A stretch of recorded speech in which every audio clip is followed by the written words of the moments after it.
So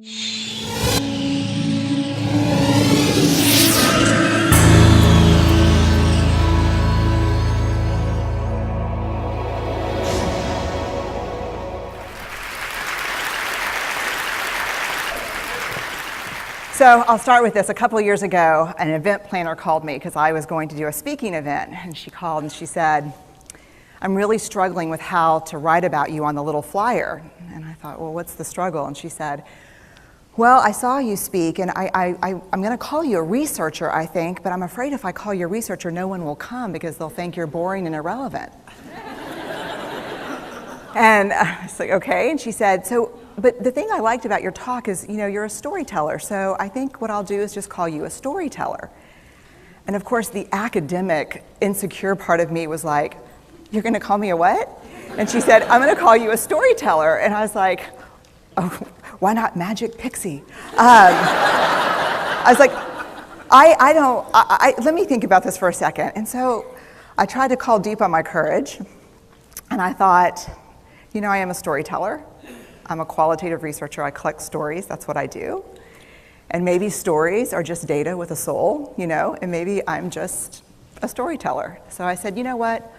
Why don't you just say I'm a researcher storyteller? And she went, there's no such thing. So I'm a researcher storyteller.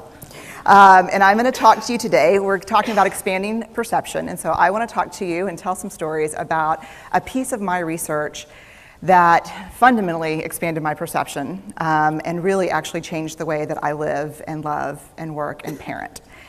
And this is where my story starts. When I was a young researcher, doctoral student, my first year I had a research professor who said to us, here's the thing, if you cannot measure it, it does not exist. And I thought he was just sweet talking me. I was like, really? And he's like, absolutely. So you have to understand that I have a bachelor's in social work, a master's in social work, and I was getting my PhD in social work. So my entire academic career was surrounded by people who kind of believed in the life's messy, love it, and I'm more the life's messy, clean it up, organize it, and put it into a bento box. And so to think that I had found my way, to found a career that takes me, really one of the big sayings in social work is lean into the discomfort of the work. And I'm like, knock discomfort upside the head and move it over and get all A's. That was my mantra. So I was very excited about this. And so I thought, you know what? This is the career for me because I am interested in some messy topics, but I want to be able to make them not messy. I want to understand them. I want to hack into these things that I know are important and lay the code out for everyone to see.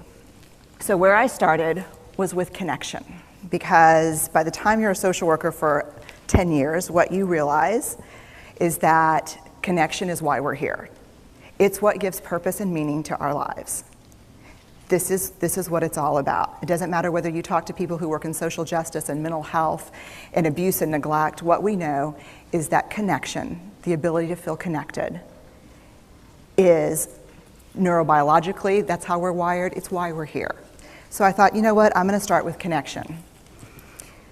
Well, you know that situation where you get an evaluation from your boss and she tells you 37 things that you do really awesome and one thing that you can't, an opportunity for growth. And all you can think about is that opportunity for growth, right? Well, apparently this is the way my work went as well, because when you ask people about love, they tell you about heartbreak. When you ask people about belonging, they'll tell you their most excruciating experiences of being excluded. And when you ask people about connection, the stories they told me were about disconnection. So very quickly, really about 6 weeks into this research, I ran into this unnamed thing that absolutely unraveled connection in a way that I didn't understand or had never seen. And so I pulled back out of the research and thought, I need to figure out what this is. And it turned out to be shame. And shame is really easily understood as the fear of disconnection. Is there something about me that if other people know it or see it, that I won't be worthy of connection?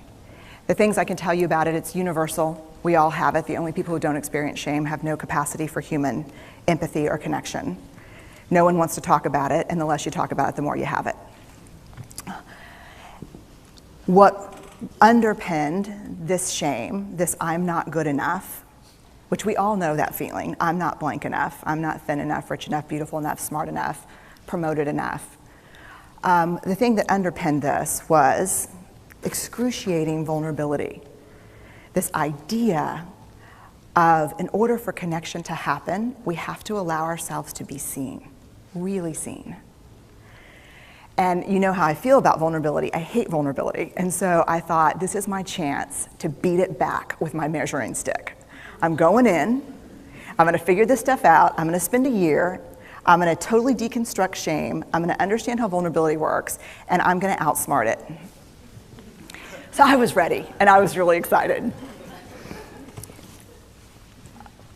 As you know, it's not gonna turn out well. You know this. So I could tell you a lot about shame, but I'd have to borrow everyone else's time. But here's what I can tell you that it boils down to. And this may be one of the most important things that I've ever learned in the decade of doing this research. My 1 year has turned into 6 years, thousands of stories, hundreds of long interviews, focus groups. At one point, people were sending me journal pages and sending me their stories, thousands of pieces of data. And 6 years, and I kind of got a handle on it. I kind of understood this is what shame is, this is how it works. I wrote a book, I published a theory, but something was not okay. And what it was is that if I roughly took the people I interviewed and divided them into people